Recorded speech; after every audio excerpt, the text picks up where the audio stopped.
बच्चों के भविष्य के साथ खिलवाड़ कर रही है या क्या करना चाह रही है नहीं समझ में आ रहा है, क्योंकि जो 2017 में इसी कंपनी द्वारा एग्ज़ाम हुआ था और दोबारा एग्ज़ाम कराना पड़ा, तो उनको ये देखते हुए दोबारा इस कंपनी के हाथों में एग्ज़ाम देना ही नहीं चाहिए। तो ये तो सीधे अगर कोई स्क्रीन शेयर से ही हुआ है ना, तो इतना संभव नहीं है स्क्रीन शेयर से भी। ये तो खुद NSEIT कंपनी का इसमें संलिप्त होना और भर्ती बोर्ड का संलिप्त है, जो कि इतना बड़े स्तर से इतनी जल्दी इतनी स्पीड में धांधलीबाजी हो रही है। तो ऐसा हम लोग को देखने में संज्ञान आया था कि एक वही सेम चीज़ पेपर एक बच्चा लैपटॉप में लेके कार में बैठ के दे रहा है, जबकि हम लोगों ने बाकायदा सेंटर पर जाके डेस्कटॉप पे पेपर दिया। UPSI भर्ती प्रक्रिया 2021 इन दिनों विवादों में है। इस वक्त हम राजधानी लखनऊ के इको गार्डन पर हैं, जहां पर आप देख सकते हैं तस्वीरों में कि 38 दिनों से जो ये अभ्यर्थी हैं UPSI के, वो लगातार जो है आंदोलन कर रहे हैं, धरना प्रदर्शन कर रहे हैं, ताकि जो है इनकी बात को सुना जाए।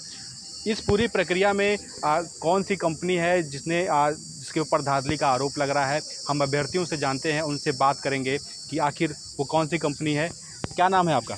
मेरा नाम नित्य है और मैं UPSI अभ्यर्थी हूँ। मैं मऊ जिले का रहने वाला हूँ और आज हम लोग का धरने का ये 38वां दिन हो गया है यहाँ पे, और अभी तक हम लोग की मांगों पे कोई विचार नहीं किया गया है। और सर मैं ये कहना चाहूँगा कि जब हम लोग 6 मई को गए थे, उसके बाद से ये बच्चे जो है पकड़े जा रहे हैं। उससे पहले बच्चे पकड़े भी नहीं जा रहे थे। 14,000 बच्चों का DVPST हो चुका था, वो सब पास हो चुके थे।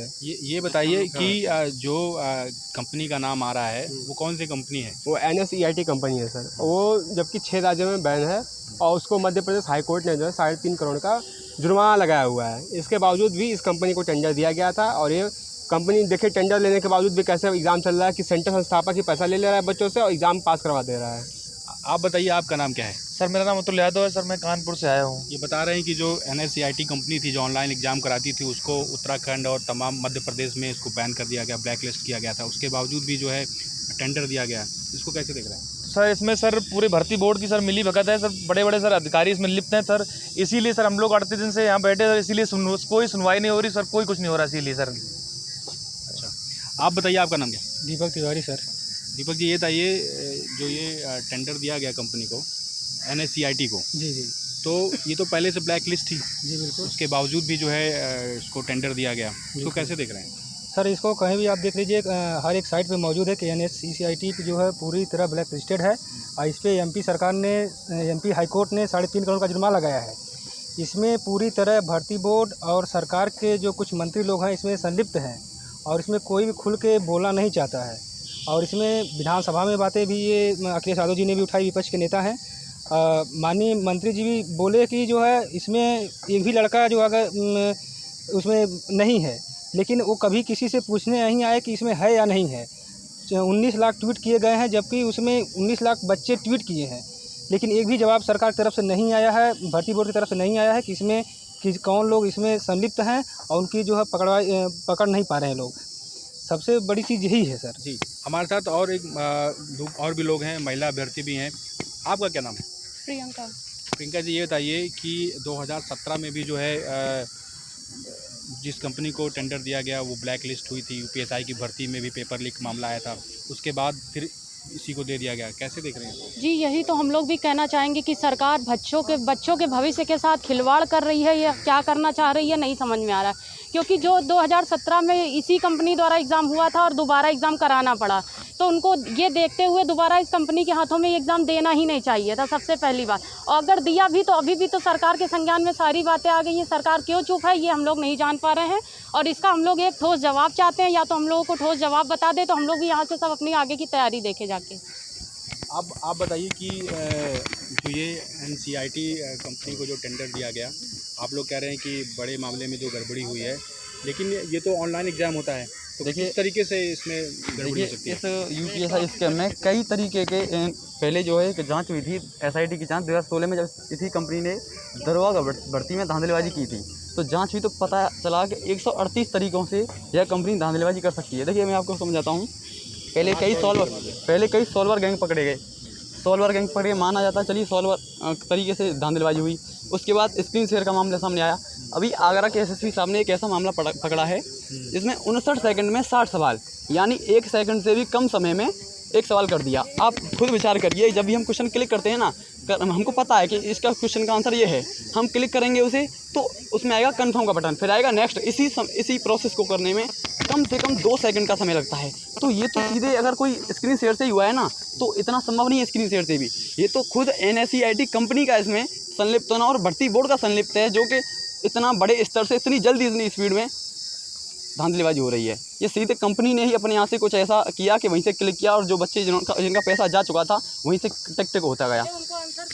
आप बताइए, आपका नाम क्या है? मेरा नाम शुभम है और मैं जौनपुर जिले से आया हूँ। ये बताइए शुभम जी, ये कह रहे हैं कि जो गड़बड़ी हुई है NSIT जो कंपनी जो टेंडर जिसको मिला था, लेकिन जो स्क्रीन शेयर होता है उसमें तो जो ऑनलाइन एग्जाम प्रक्रिया होती है उसका तो पासवर्ड होता होगा ना? जी हाँ, तो उसमें एक CRR फॉर्मेट होता है जो कि पासवर्ड दिया जाता है बच्चों को, और पासवर्ड अगर कहीं और भी अब आप देंगे तो वही चीज़ वो स्क्रीन शेयरिंग के माध्यम से वहाँ भी खुल सकता है। तो ऐसा हम लोग को देखने में संज्ञान आया था कि एक वही सेम चीज़ पेपर एक बच्चा लैपटॉप में लेके कार में बैठ के दे रहा है, जबकि हम लोगों ने बाकायदा सेंटर पर जाके डेस्कटॉप पे पेपर दिया हुआ है और वो बच्चा लैपटॉप में दे रहा था, स्क्रीन शेयरिंग के माध्यम से दे रहा था। और बताया गया जैसे कि 138 तरीके से इसमें बदलाव किए जा सकते हैं, मतलब चीटिंग की जा सकती है, उसमें से एक ये स्क्रीन शेयरिंग भी है। ये तो स्क्रीन जो शेयरिंग जो उसका पासवर्ड तो होता होगा भर्ती बोर्ड के अधिकारियों के पास होता होगा, जहाँ सेंटर जाता होगा सेंटर हेड के पास होता होगा, तो IP एड्रेस होता है और इसमें यही देखा गया है अधिकारी मिले हुए हैं तो सेंटर ने जब पासवर्ड दिया तो अधिकारियों को भी दिया, अधिकारी जिस तरह से मिले हुए हैं उन बच्चों को भी दिया, पैसे खा जिसको जो बच्चे पैसे दिए हैं उनको पासवर्ड मिला बाहर मिल के, वो बाहर से पेपर दे रहे हैं, हम लोग अंदर पेपर दे रहे हैं वही पेपर।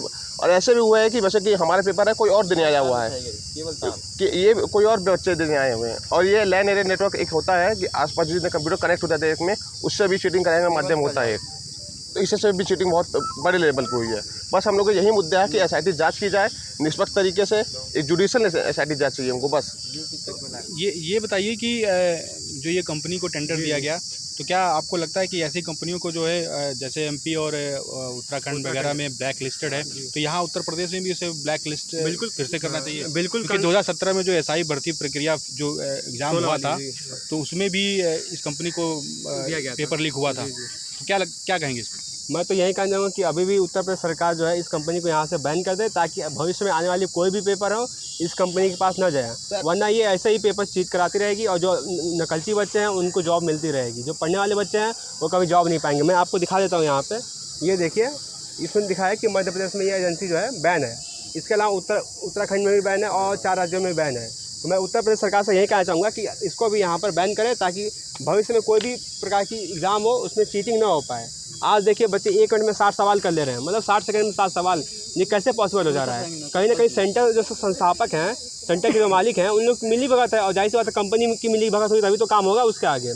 तो कंपनी ये पूरी तरह मिली भगत कर रही है बच्चों के साथ, धोखाधड़ी कर रही है। भर्ती बोर्ड तो कह रहा है कि वो कार्रवाई कर रहे हैं, सॉल्वर गैंगों को पकड़े हैं, तमाम चीज़ें हैं और जो कार्रवाई कर रहे हैं। हम लोग की जो मेन मांग है कि भर्ती प्रक्रिया को अभी तुरंत तत्काल प्रभाव से स्टे लगाया जाए और जो है SIT गठित की जाए। तो अभी भी ये भर्ती प्रक्रिया चली है और बच्चे डेली पकड़े जा रहे हैं, 20, 25, 30 बच्चे, और केवल अभी लखनऊ में ही बच्चे पकड़े जा रहे हैं। उस तरीके से बच्चे पकड़े नहीं जा रहे हैं किसी भी सेंटर पर। और भी लोग हमारे साथ हैं कि आपसे बात करेंगे कि क्या नाम है आपका? प्रीति। नीचे आ जाइए जी।